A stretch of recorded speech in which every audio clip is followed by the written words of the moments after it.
Bonjour, c'est la 33e vidéo du cours de Java et la première partie de ce que nous allons aborder concernant la connexion réseau. On va faire communiquer deux applications, c'est-à-dire un serveur et un client qui se connectera au serveur. Et nous allons voir un petit peu comment cela s'articule avec Java, avec l'utilisation de pas mal de nouvelles classes qu'on va voir, mais également des classes ou des interfaces qu'on a déjà utilisées précédemment, puisqu'on va évidemment envoyer des données et faire recevoir des données. Donc nous allons travailler bien sûr avec des classes qu'on a pu rencontrer précédemment au niveau du cours.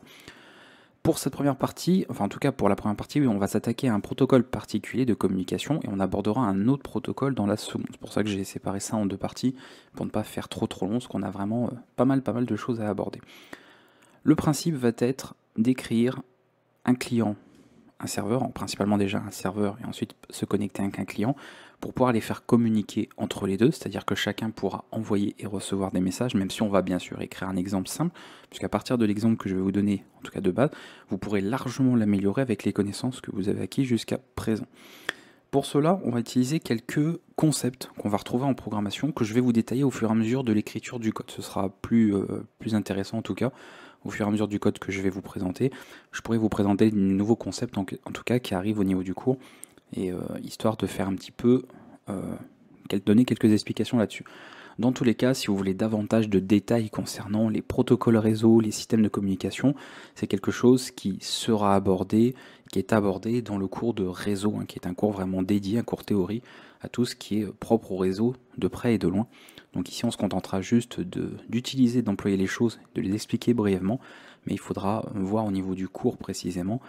Il n'est pas encore publié quand j'ai enregistré cette vidéo-là, mais c'est quelque chose qui arrivera dans le futur ou qui est peut-être présent si vous voyez ce cours plus tard, et vous retrouverez un petit peu tous les concepts théoriques en tout cas autour du réseau. On y va, on va créer, pour cela, comme je vous ai dit, on va créer deux applications, c'est important. Donc on va avoir deux programmes en Java qui auront chacun leur méthode main, parce qu'il faut bien qu'ils aient chacun leur point de lancement. Donc on va le faire sous deux fichiers, on va rester très simple, je pourrais bien évidemment mettre ça dans plusieurs classes, faire ça proprement, etc. Mais ça, libre à vous de le faire si vous voulez, moi je vais vous expliquer les concepts en tout cas qu'on aborde. Après, encore une fois, vous pourrez améliorer ça avec les connaissances que vous avez de Java et qui commencent maintenant à devenir assez conséquentes. On va ici créer un fichier serveur, je vais l'appeler tout simplement serveur, et pour cette première partie, nous allons travailler avec le protocole TCP. TCP est un protocole qui est lent, d'accord, mais attention, on pourrait penser que du coup ça n'a pas intérêt de l'utiliser, mais l'avantage qu'on va avoir, et c'est ce qu'on va voir dans cette première partie, c'est qu'il est fiable, puisqu'il assure en fait l'envoi et la réception des données. Donc il va demander d'établir une connexion, entre deux points, donc entre A et B. Une fois que cette connexion est établie, on peut envoyer des données. Les données sont vérifiées pour être sûr en fait que les données ont bien été reçues, donc on est sûr en fait d'avoir les données, et forcément ça le rend plus lent, puisque toutes ces vérifications, comprenez que ça rajoute un petit peu du temps au niveau de la transmission des données. En deuxième partie, on verra un protocole plus rapide, mais on verra également que ça peut avoir ses inconvénients, mais les deux sont à connaître, parce que les deux ont bien sûr des avantages à l'usage. Donc on va ici se contenter déjà de créer un serveur TCP, et on fera une communication via TCP en tout cas avec le client. Je vais copier directement, ce sera fait. TCP. Ici, hop. Est-ce que j'agrandis, que ce soit pas trop grand? On peut, oui, voilà, hop. Et là, on va juste changer le nom. Serveur TCP au niveau de la classe. Et par rapport à ce qu'on va écrire, encore une fois, moi je vais tout faire dans la méthode main. Dans un vrai programme, ce n'est pas ce qu'on ferait. On écrirait certainement une classe pour ce qu'on appelle un wrapper, c'est-à-dire quelque chose qui va englober, qui va encadrer un petit peu l'ensemble du serveur, ou même éventuellement plusieurs classes, et on ferait les choses proprement. Et l'avantage après, c'est que vous limitez la réécriture de code, et vous pouvez réutiliser un petit peu les différentes classes que vous écrivez. Là, on est sur la présentation des différents concepts, donc moi je fais tout dans la méthode main, mais à vous après de faire ça autrement, si vous comptez en tout cas utiliser ces mécanismes dans des applications futures. Pour le serveur, ça va être assez simple à mettre en place. Alors on va avoir un peu plus de code que le client en réalité, par rapport à ce qu'on veut, mais parce qu'il faut que le serveur puisse déjà être initialisé. Ensuite, il faut qu'il puisse accepter des connexions. Donc évidemment, il va y avoir un petit peu plus de choses à gérer de ce côté-là, mais on n'a pas grand-chose. C'est-à-dire qu'en termes de code, on ne va pas écrire énormément de code non plus pour avoir un système client-serveur qui est fonctionnel, même s'il sera quand même relativement basique. Mais vous allez voir qu'on n'a pas énormément de choses à faire. D'abord, on va utiliser un concept de on va utiliser le concept de socket que je vais expliquer, mais on va déjà écrire le code. Comme on risque d'avoir beaucoup d'exceptions, notamment des exceptions ou des erreurs d'entrée de sortie, donc IO exception, rappelez-vous qu'on l'a déjà vu, on va bien sûr englober tout ça dans un bloc. Et comme on a également éventuellement d'autres exceptions qui peuvent être déclenchées selon certains appels à des méthodes, moi je vais capturer ça pour bien sûr simplifier le code pour ne pas en avoir trop à écrire avec l'exception globale. Mais si vous voulez capturer des types d'exceptions bien particuliers, vous pouvez le faire aussi, il n'y a pas de problème. Donc je fais ça déjà dès le début, comme ça on perd pas de temps, et surtout on est sûr de ne pas l'oublier derrière. Je vais mettre le voilà, directement E, pas forcément le message, on aura un code tel quel, ça ira très bien. L'intérêt encore une fois étant de traiter les exceptions et ne pas l'oublier, sinon c'est assez dommage de ne pas y penser. On va avoir Java. Alors pareil, je pourrais l'indiquer ici, c'est pas obligatoire mais c'est bien de le faire, voilà, pour dire que ça peut déclencher ce genre d'exception, mais ça pourrait en déclencher aussi d'autres, donc en réalité il faudrait compléter. Mais on va voir que c'est le genre d'exception qui peut être déclenchée, en tout cas arriver assez souvent si on rencontre des erreurs, donc c'est pas mal de le noter ici. Voilà pour la première chose. On y va, on va déjà créer un serveur socket, donc voici une nouvelle classe que nous introduisons, et qu'on va retrouver principalement dans l'emplacement net, donc porte java.net. Voilà. C'est principalement les deux qu'on va avoir IO puisqu'on va utiliser des entrées-sorties, donc des données pour écrire et lire, et net pour tout ce qui est communication réseau. On va tout retrouver là, principalement en tout cas, même si je ferai peut-être une petite parenthèse sur la fin pour vous parler d'autres outils que j'aborderai pas forcément en détail en vidéo, mais je vous en parlerai parce que c'est bien quand même de savoir que ça existe. On va créer serveur socket, je vais remettre le même nom, ce sera plus facile comme ça permet d'auto-documenter le code encore une fois, donc je trouve ça bien plus intéressant.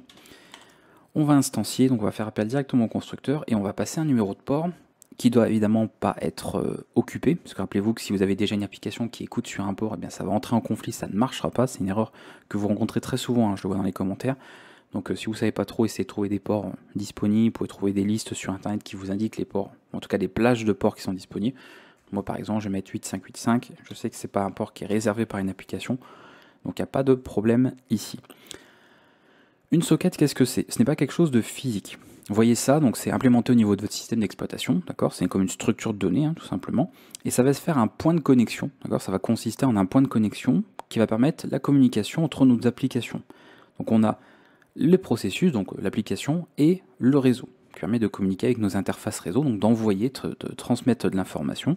Et ça offre une interface en fait. C'est-à-dire qu'il y a énormément de choses qui sont déjà écrites, et en se servant de ça, on peut utiliser les sockets pour pouvoir établir des connexions. Donc sinon on aurait besoin d'écrire vraiment du code très bas niveau pour tout faire nous-mêmes.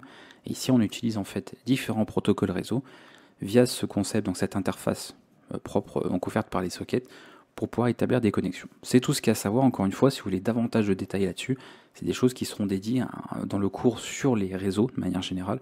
Ici on se contente simplement d'utiliser toutes ces choses-là. Donc là on va créer une socket serveur qui écoute, en tout cas qui attend, hein, qui écoute un petit peu les communications éventuellement sur ce port précisément. Donc pour le client, c'est évidemment sur ce port-là qu'on se connectera. C'est important si on veut établir la connexion, si on veut établir la connexion, en tout cas sur le même point. On va ensuite indiquer un petit message, pourquoi pas. C'est bien d'indiquer quand même.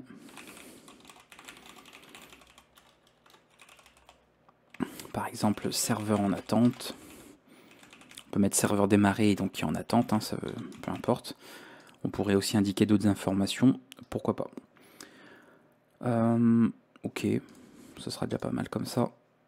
Ensuite, parce qu'on va pas forcément exécuter tout de suite, parce qu'on n'aura pas avoir grand chose à faire, donc je vais vous expliquer au fur et à mesure, et de toute façon on fera des exécutions et on testera tous un petit peu à la fin. Vous après, bien sûr, c'est bien de faire au fur et à mesure, mais moi par rapport à la vidéo, ce sera très bien de procéder comme ça.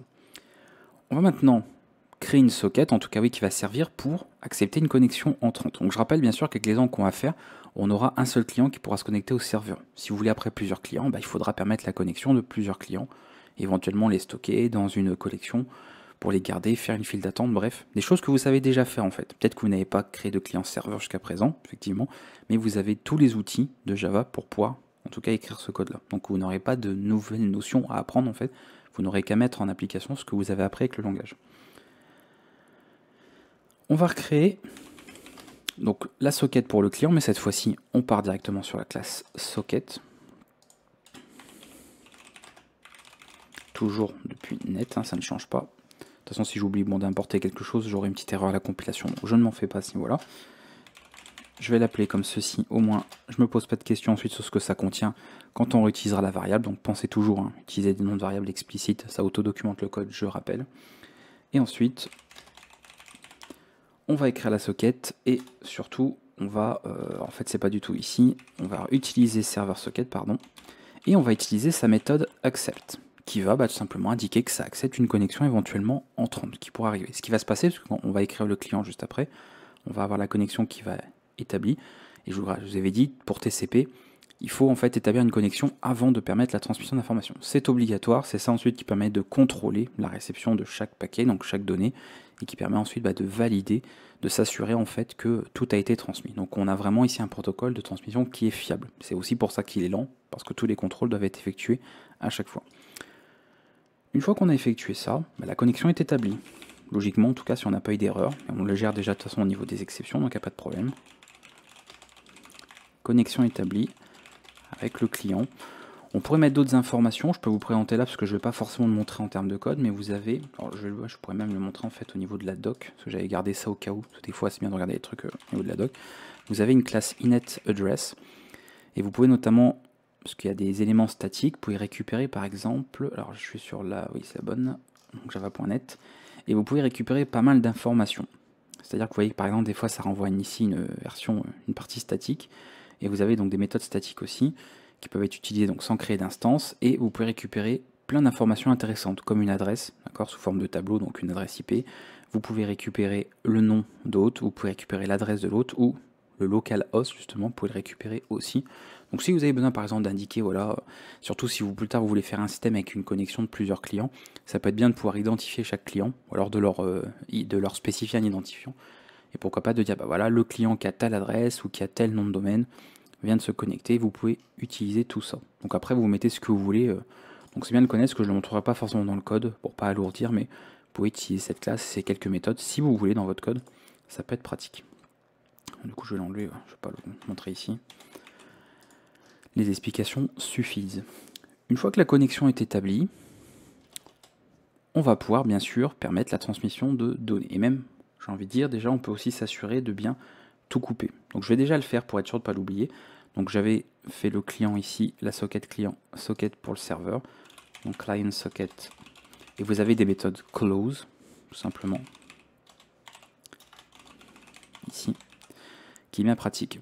Petite nouveauté, ce qu'il me semble qu'on ne l'avait pas abordé dans le cours, maintenant que j'y pense ça peut être intéressant, sachez que vous pouvez ici au niveau de la syntaxe, quand vous avez un try ici, faire ce qu'on appelle en fait un try with resources, c'est-à-dire que vous chargez en fait des ressources ici, et vous pouvez ensuite permettre à Java de gérer automatiquement la libération de ces ressources.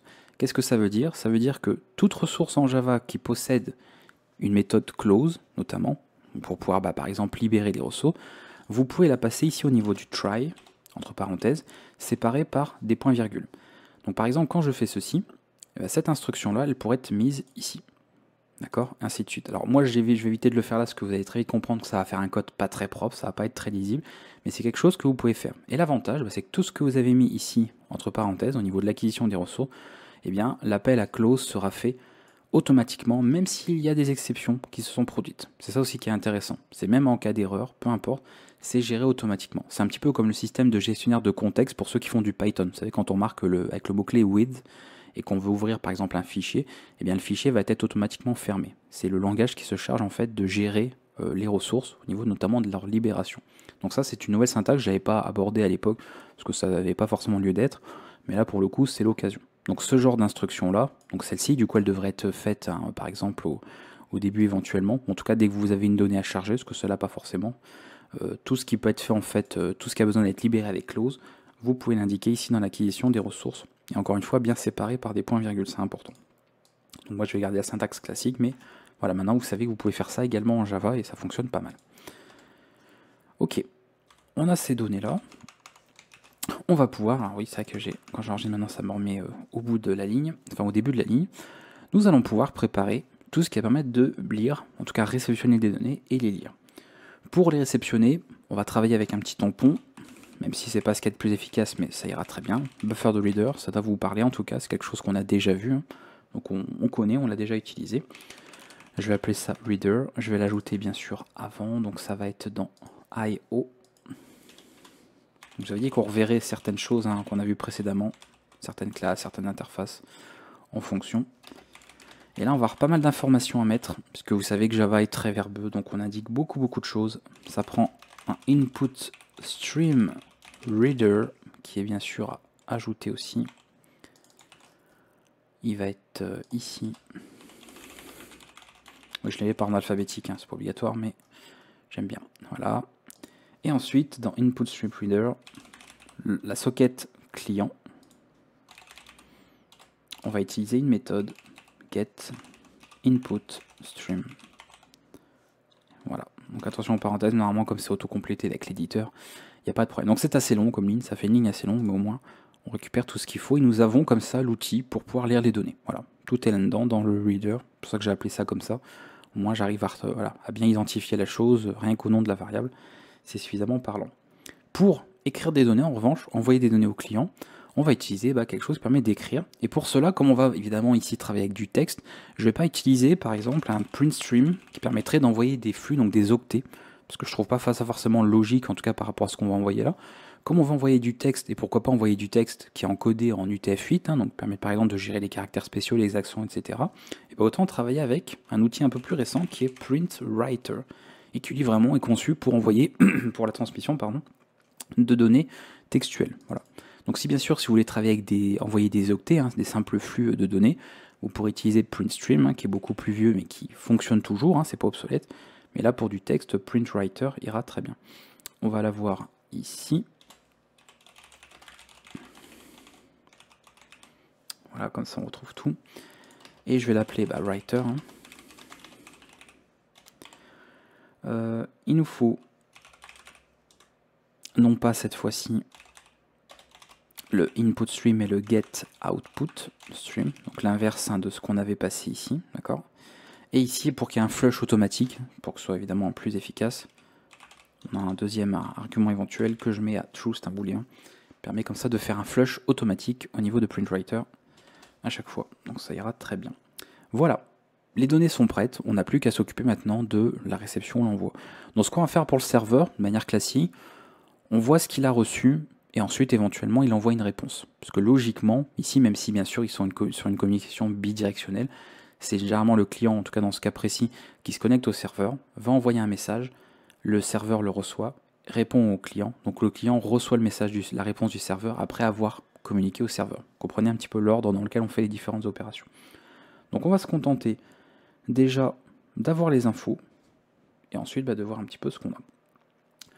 Alors c'est vrai qu'on pourrait aussi en soi lui envoyer, mais bon, ça ira très bien. Donc là,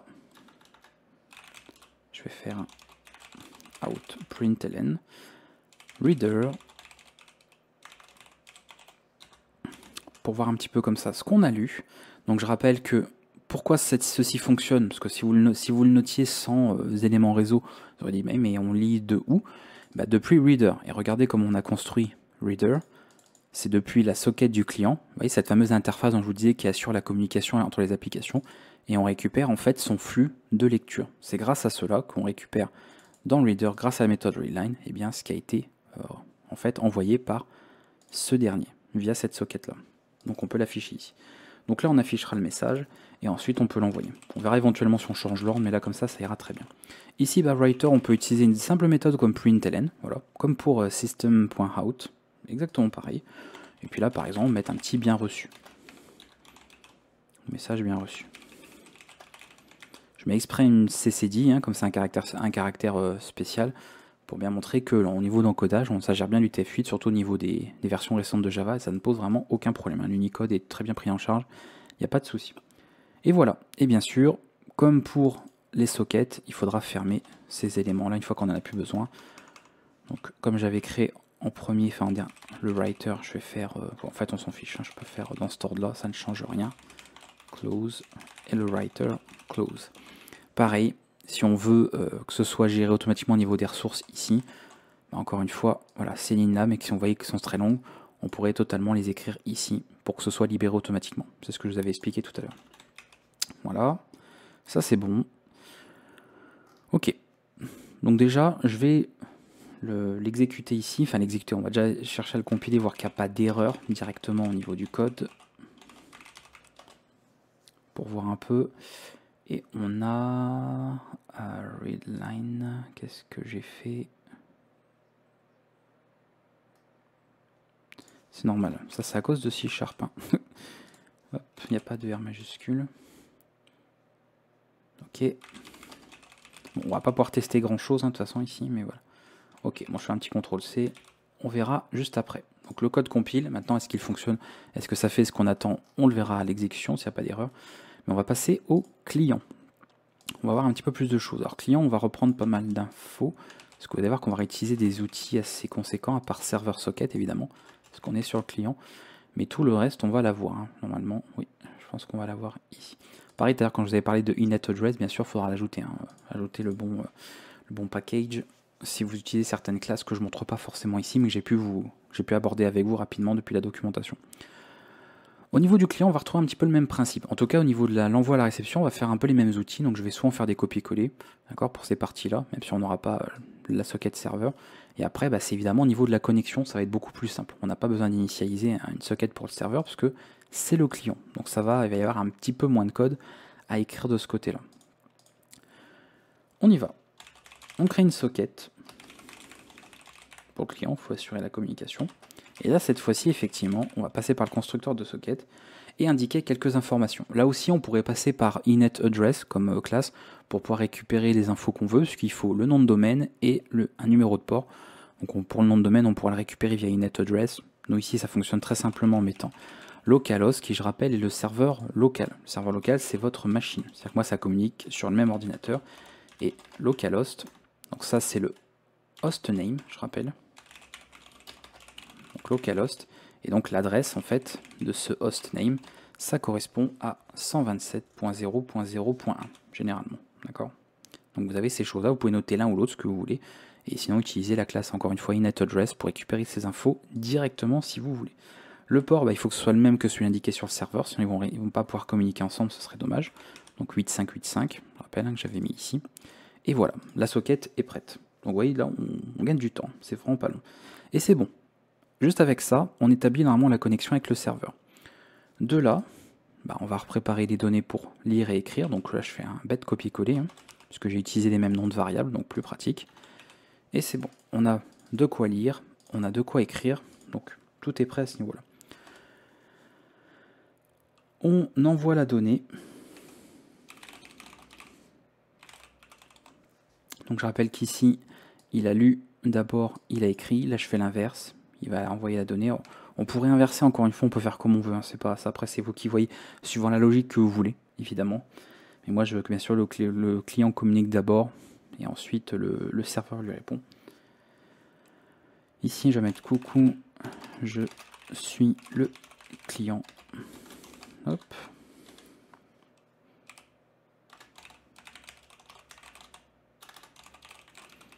Et ici de voir bien sûr si on a reçu une réponse. Une fois que ceci est fait, on va avoir tout pareil, hein. Donc je vais recopier-coller tout ça, les trois là en fait. Hop. Donc je rappelle attention, je peux copier-coller client socket parce que j'ai utilisé le même nom de variable, hein, sinon vous adaptez à ce que vous notez éventuellement, c'est important. Et tout ça, bien évidemment, ça ne change pas du reste, c'est à séparer ici, je vais mettre ça là, hop, bien encadré au niveau des exceptions, puisque ça peut être déclenché des exceptions aussi, et d'ailleurs le throws, je vais le rajouter.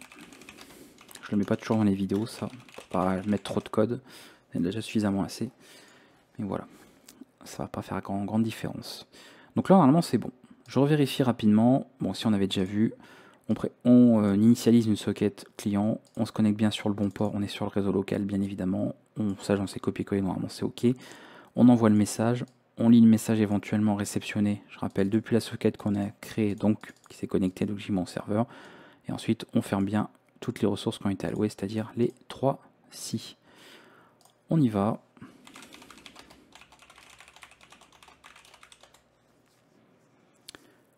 Oui, j'ai pas changé encore le nom, c'est normal.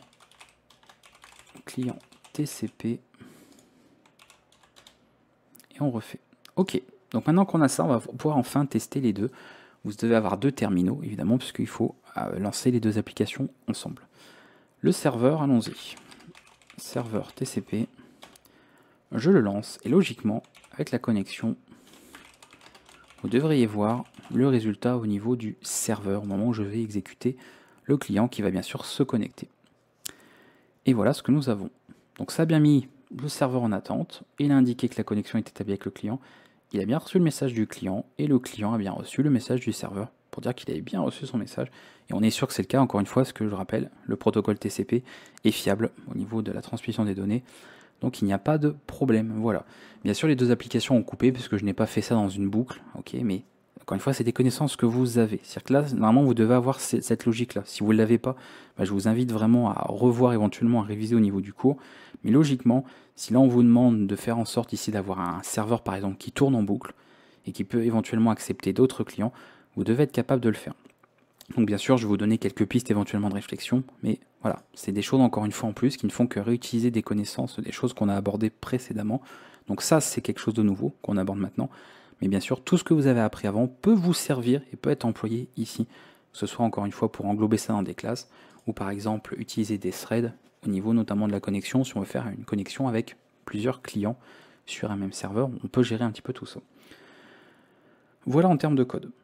C'est tout ce que je peux vous dire. Alors justement, pour terminer cette vidéo, en tout cas cette première partie, si vous vouliez améliorer ça, éventuellement il y a des choses d'ailleurs que je pourrais vous proposer sous forme d'exercice. Vous savez qu'il y a une playlist, il y aura une playlist pour Java comme pour les autres langages de programmation. Et comme ça suivra le cours, vous serez sûrement amené à faire certaines choses dans les exercices, mais qui auront, je rappelle, des corrigés bien sûr à la fin. Si vous voulez établir une connexion via plusieurs clients, c'est-à-dire permettre plusieurs clients d'être connectés, donc en gros là ça reviendrait à créer à ouvrir plusieurs terminaux et faire plusieurs connexions. Donc bien sûr il faudra que votre serveur tourne, c'est-à-dire que le serveur ne coupe pas tout seul, généralement le serveur on l'exécute et il tourne en boucle, en boucle, en boucle et il attend. Et après on peut le fermer éventuellement avec un CTRL-C ou avec une commande précise si on veut, ça on fait un petit peu comme on veut. Et ensuite voilà, on n'a plus de connexions qui peuvent être établies. Et après les serveurs peuvent se connecter comme à un jeu en ligne, comme n'importe quoi en fait, ça utilise exactement ce système-là. Si vous voulez le faire, la manière la plus simple en tout cas, qui permet en plus de réviser un peu ce que vous avez précédemment, c'est travailler avec des threads. Et pour être plus exact, travailler avec la classe thread, vous pouvez écrire un certain nombre de tâches à ce niveau-là, et pourquoi pas avec associer l'implémentation de l'interface Runnable. Ce sont deux outils que nous avons abordés ensemble en détail en vidéo, vous pouvez les utiliser. Qu'est-ce que cela veut dire? Ici au niveau d'un client, vous allez créer un thread dès que vous allez vouloir effectuer une connexion d'un client. Et gérer ensuite les différentes connexions ici, par exemple dans une liste de clients, pourquoi pas permettre de les identifier chacun, parce que si par exemple vous voulez répondre à un client en particulier, il faut être capable de l'identifier pour ne pas envoyer le message au mauvais client. Donc tout ça, encore une fois, il n'y a rien de nouveau, d'accord? Il n'y a pas de nouveau code Java, de nouvelles notions, ce sont que des choses qu'on a déjà vues et que vous seriez tout à fait capable de faire à ce stade du cours. Je ne fais que vous dire un petit peu comment procéder, mais vous avez déjà tous les outils pour pouvoir le concevoir. Là où ça peut être un peu plus complet, je vous montrerai rapidement un petit peu au niveau de la documentation, parce que ça c'est des choses qu'on n'a pas vues, mais c'est aussi pour vous inciter un petit peu à regarder. C'est si on veut gérer quelque chose d'un peu plus poussé. Mettons, on ne veut pas forcément créer à chaque fois un thread par client, ça peut être assez lourd, mais pourquoi pas gérer un seul thread avec, en fait, pour tous les clients, d'accord, sur lesquels se connecter. Et bien pour cela, nous pouvons utiliser notamment ce qu'on appelle des sockets non bloquants. C'est-à-dire qu'on ne va pas en fait réserver une socket bien précise, on va avoir une socket qu'on va pouvoir utiliser en interaction pour plein de clients différents. Et ça, bien sûr, Java propose tout ce qu'il faut à ce niveau-là, notamment Socket Channel. C'est dans NIO, vous savez qu'on a déjà été dans ce package-là, il y a des outils un peu plus modernes, on va dire un peu plus récents, et vous pouvez utiliser cet outil-là, qui fonctionne très très bien, et qui vous permettra en fait de créer un pool, éventuellement on peut se servir de tout ce qu'on a vu avec les exécuteurs notamment, donc ça s'utilisera avec des threads, dans tous les cas, ça n'empêche pas, mais on va pouvoir utiliser des threads non bloquants. L'intérêt des threads non bloquants, c'est d'avoir un code plus performant. Voilà, si vous voulez quelque chose d'un peu plus, on va dire, professionnel, ou en tout cas qui correspondrait plus à un environnement avec une charge plus importante notamment, on peut utiliser ce genre d'outil-là. Donc c'est pareil, ça, je ne vais pas vous le montrer en détail comment ça s'utilise, mais c'est une classe, d'accord? Donc c'est comme tout, vous avez une documentation, vous pouvez regarder un petit peu les méthodes qu'il y a, les outils, comment ça fonctionne, et de voir comment on peut utiliser au niveau de votre code. On a de quoi gérer les connexions, on a bind, on a normalement de quoi aussi gérer de la lecture, etc. Voilà, l'écriture. Donc on a suffisamment de données en tout cas pour pouvoir être utilisé si on veut. Il y a des choses de toute façon que je vous amènerai à utiliser dans des exercices ou pas, on verra en fonction de ce que je ferai d'ici là. Mais vous avez en tout cas ce genre d'outil qui, pour le coup, peut servir. Ce qu'on peut faire également pour améliorer un peu l'outil, si on veut faire quelque chose d'un peu plus performant pour terminer, c'est de travailler véritablement avec des tampons, des gros tampons en fait, c'est-à-dire au niveau de la lecture et de l'écriture des données. Et pour ça, on a un type particulier sur lequel je vous invite à regarder qui est ByteBuffer. Là par contre, bien sûr, ça va prendre en compte le fait qu'on travaille avec des octets, donc il faudra s'assurer de faire l'encodage et le décodage des données. Si par exemple vous voulez travailler en Unicode, évidemment là on n'est pas sur de la donnée textuelle, donc il faudra gérer ça vous-même. Donc attention, bien sûr, au niveau de l'encodage et du décodage, si vous voulez travailler avec ceci. Mais là, on a un outil qui est bien complet aussi, voilà, avec lequel notamment on peut allouer. Donc en gros, vous pouvez, je vous donne quelques indications pour vous aider un petit peu, si vous voulez, à démarrer. Vous pouvez allouer en fait une certaine capacité pour le buffer, par exemple mettre 1024 octets, 2048, ce que vous voulez, d'accord, c'est vous qui choisissez. Et à partir de là, utiliser ce buffer pour pouvoir effectuer tout ce qui est opération d'entrée de sortie, donc lecture, écriture. Ça permet d'avoir quelque chose de plus performant, puisque ça limite en fait les accès disques, chose que je vous avais répété très souvent dans pas mal de vidéos précédentes, en disant que soit on met en buffer, et quel est l'avantage, c'est-à-dire que au lieu de d'écrire et de faire un accès disque à chaque écriture, voire même peut-être à chaque écriture de caractère, ce qui peut être très coûteux et donc pas performant du tout, on va tout mettre dans un buffer, donc avoir plusieurs caractères qui sont mis dans un buffer, et ensuite on flush, donc on envoie tout une fois que tout est mis dans le buffer, une fois qu'il est plein en fait. Donc par exemple 1024 octets, une fois que c'est plein, on envoie ça. Évidemment, on va avoir beaucoup moins d'opérations disque. Au lieu d'avoir une opération disque tous les 1 octet, par exemple, on aura une opération disque tous les 1024 octets. Et vous comprenez un petit peu l'économie qu'on fait en ressources, et donc le fait de rendre tout ça plus performant. Voilà. Donc 2 classes. Voilà. Pour ceux qui éventuellement n'en auraient pas eu assez avec cette première partie sur la connexion réseau, regardez Socket Channel et regardez ByteBuffer, et vous pourrez comme ça éventuellement améliorer un petit peu tout ça pour avoir quelque chose d'un peu plus complet. Et encore une fois, tout ce qu'on a vu sur les threads, les exécuteurs, les pools d'exécution, etc., l'interface Runable, pareil, vous pouvez l'utiliser, vous pouvez écrire ça dans des classes différentes pour avoir quelque chose qui accepte des connexions simultanées. Les indices que je peux vous donner, encore une fois, c'est d'avoir un serveur qui tourne, donc vous faites une boucle infinie jusqu'à avoir un point d'arrêt qui peut éventuellement l'arrêter, ou alors faire CTRL-C. Vous acceptez des connexions clients que vous mémorisez d'une manière ou d'une autre, avec des identifiants, avec n'importe quoi, une collection que vous utilisez, pour pouvoir communiquer bien précisément avec un client en particulier. Et ensuite, vous gérez vos clients soit dans un thread pour chaque client, soit vous utilisez aussi des sockets non bloquants, vous travaillez avec du multiplexage, mais bon là c'est encore un poil plus compliqué, c'est peut-être pas besoin d'aller jusque là non plus pour faire ça chez vous, mais vous pouvez en tout cas travailler avec des sockets non bloquants et d'avoir par exemple un thread pour gérer tous les clients qui vont se connecter au serveur. Voilà comme ça un petit peu des pistes d'amélioration. Et enfin, pour finir, vraiment finir le petit bonus, pour ceux qui poseraient la question, parce que je sais que c'est quelque chose qui va, certains vont être tentés de le faire, comment ça se passe si je veux utiliser ce système de client-serveur, mais entre deux machines différentes? Alors, c'est très simple. L'avantage quand vous faites du développement comme ça réseau, c'est que si ça marche en local, ça doit marcher à distance. Pourquoi? Parce qu'en fait, c'est qu'une histoire d'adresse et de port et de nom de domaine. D'accord? Là, on est sur localhost. Ok. Mais si la machine est distante, on sera connecté sur son adresse IP, l'adresse IP de la machine. Alors si vous travaillez sur le même serveur, c'est-à-dire que par exemple vous avez 2 ordinateurs qui sont sur la même box internet, pour simplifier mes explications, évidemment ça va être différent. On est sur un réseau local, donc il va y avoir un paramétrage bien particulier. Par contre, si vous voulez véritablement avoir par exemple vous sur votre PC le serveur qui tourne et filer à un ami le code du client qui puisse exécuter le client alors que lui il est à l'autre bout de la planète, d'accord? Donc là on passe vraiment par le réseau internet, il suffira de gérer à ce niveau, c'est-à-dire au niveau du domaine. C'est-à-dire que lui, le client, devra se connecter à votre adresse IP. Alors évidemment, attention de ne pas donner votre adresse IP à n'importe qui non plus, pour éviter de se connecter n'importe comment. Vous pouvez avoir des services éventuellement pour le cacher et filer on va dire une sorte d'identifiant ou un nom de domaine qui permet de masquer tout ça. Bref, vous avez des outils pour le faire. Et pour que cela fonctionne, parce que si vous testez les choses telles quelles, il y a de fortes chances que vous ayez des erreurs et que la connexion soit refusée, pensez à configurer tout cela au niveau de votre routeur, c'est-à-dire au niveau de votre box, ou éventuellement au niveau de vos pare-feux. Il faut pouvoir accepter déjà une communication entrante, si par exemple vous êtes le serveur, ou sortante si jamais c'était bloqué, qui sait, et d'avoir en fait, au niveau de votre box, les autorisations nécessaires. Parce que souvent, par défaut, ces choses-là sont sécurisées, donc sont bloquées par défaut. Donc ça vaut au niveau de votre routeur de dire j'autorise une connexion entrante telle personne, ou même pourquoi pas dire j'autorise une communication entrante du client qui a telle adresse IP, si par exemple c'est l'adresse IP de votre ami. Comme ça vous l'autorisez que lui, si quelqu'un avait votre adresse IP, dans tous les cas, il ne pourra pas se connecter puisque votre pare-feu bloque, hein, le routeur bloque en fait la connexion entrant. Donc attention, généralement quand vous essayez d'utiliser ce genre d'outil avec des connexions véritablement à distance, ça ne marche pas. Vous avez des messages connexion refusée, etc. Là, des connexions qui sont directement bloquées et ça vient toujours d'un problème de configuration au niveau du routeur, au niveau du pare-feu. Donc c'est toujours ça. Mais en soi, en termes de code, si ça fonctionnait en local, ensuite, ça fonctionnera à distance. Il suffira juste de faire en sorte que la connexion puisse être établie. N'oubliez pas que tout passe par les sockets, comme je vous l'ai dit au début. Donc il faut s'assurer que la connexion est établie entre les deux machines. Donc il faut avoir le bon host, le bon nom d'hôte, et il faut bien sûr communiquer sur le même numéro de port. Une fois que vous avez ça, que vous soyez sur la même machine ou sur deux machines qui sont séparées chacune à l'autre bout de la planète, c'est exactement la même chose. Sauf qu'il y aura un peu de latence, parce qu'évidemment, l'information n'ira pas aussi vite à être transmise, ça va de soi. Et nous arrêtons ici pour cette première partie. Dans la seconde partie, nous aborderons un autre protocole qui est UDP, et on verra un petit peu les avantages et inconvénients qu'il peut avoir, parce que c'est bien de le voir. Le code va être légèrement différent, pas trop sur la transmission, parce que le principe est toujours pareil, hein.